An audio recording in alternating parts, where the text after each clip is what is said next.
I've finally lifted my dahlia tubers, and let me show you how I'm going to store them for the winter. So although they are perennial, dahlias are very tender, so they do need the extra protection over winter. And you can do this two ways. You can either leave them in the ground and give them a strong mulch to keep the frost off, or like me, you can dig them up and store them for winter.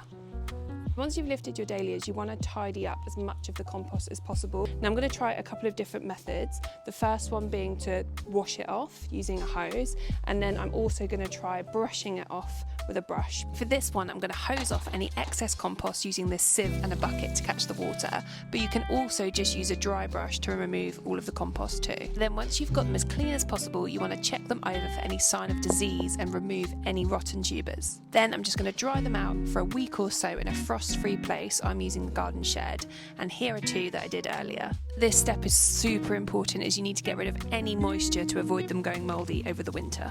And then finally, get a breathable container like a cardboard box, crate, or even a large sack, but nothing plastic. I'm using a cardboard box with plenty of holes in and some straw, but you can also use sawdust or even vermiculite. So that's that. Now I'm just going to store them in a cool, dark, frost-free place for the winter, which is likely going to be my garden shed or my porch. And I will bring them back out again in early spring to put them on ready for the garden in the summer.